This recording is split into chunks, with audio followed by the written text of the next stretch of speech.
Se sei arrivato a cercare questo video, sicuramente già conosci il social media visivo Instagram e non vedi l'ora di condividere le tue foto ed i tuoi video con tutti il mondo. Ma non hai bene capito come scaricare la app sul tuo smartphone e come iscriversi al canale. Niente paura, ti guido io passo passo in ogni operazione. Per prima cosa dovrai accedere al tuo smartphone. Se si tratta di un iPhone, dovrai cercare la app con l'icona Denimanta App Store. Mentre se possiedi un telefono Android, dovrai cercare la app col nome Play Store. Lancia la app ed una volta entrato nella schermata dello store, facendo tap sulla lente in basso, si aprirà la tastiera e dovrai scrivere Instagram. Fai su cerca e vedrai comparire sullo schermo l'icona dell'applicazione che cerchi. Nel mio caso ho una nuvola che mi avverte che Instagram l'ho già scaricato in precedenza e che poi l'ho cancellata. Facendo tap su di essa, la vado a richiamare ed installare di nuovo.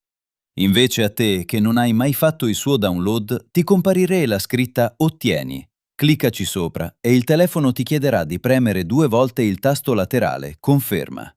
Attenzione, l'app è gratuita e non hai nulla da pagare.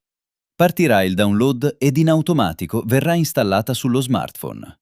A fine operazione vedremo la scritta Apri nello store per aprire l'applicazione. Altrimenti troveremo la sua icona in uno dei pannelli del desktop del nostro telefono. In ogni caso, basta fare tap e la app di Instagram partirà. A questo punto siamo nella app di Instagram e ti chiede di iscriverti con il pulsante Inizia, oppure Ho già un account se effettivamente vi siete già registrati in passato. Se ricordate ancora la vecchia email e la password, basta cliccare su Ho già un account. Inserite i credenziali e siete a posto. Se invece non siete mai stati iscritti, allora dovete premere sul pulsante Inizia ed effettuare l'iscrizione. Ti chiede se vuoi registrarti con il numero di telefono. In alternativa puoi farlo con un indirizzo email. Basta cliccare sul pulsante Iscriviti con l'email. E infatti allo step successivo ti chiede di scriverla. Io ne metto una di fantasia per fare un esempio. Fai conferma cliccando sul pulsante Avanti. Ti chiederà di inserire un codice di conferma. Questo codice ti viene inviato nella tua casella di posta, quindi dovrai aprire l'email con la quale ti stai registrando e recuperare questo codice inserendolo in questa maschera. Dopodiché, clicca su Avanti. A questo punto ti chiede di inventare una password. Ricordala o segnala da qualche parte al sicuro. Questa password ti servirà per accedere al tuo profilo ogni volta che te lo chiederà. Una volta inserita la password, fai di nuovo clic su Avanti e qui inseriti la tua data di nascita. Fai Avanti quando avrai modificato la data. Ora dovrai inserire nome e cognome che non comparirà nel tuo profilo pubblico e quindi nessuno leggerà. Poi fai Avanti.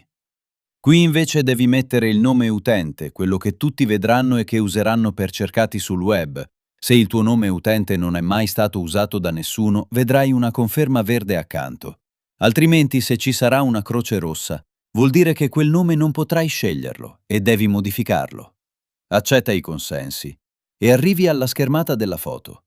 Puoi cliccare su Salta e farlo in un secondo momento, oppure clicca su Aggiungi immagine e puoi metterla fin da subito. Inoltre puoi sceglierla dalla tua personale galleria di immagini, oppure puoi scattarne una nuova con la fotocamera. Faccio la mia scelta ed esce questa schermata. Io ho rifiutato.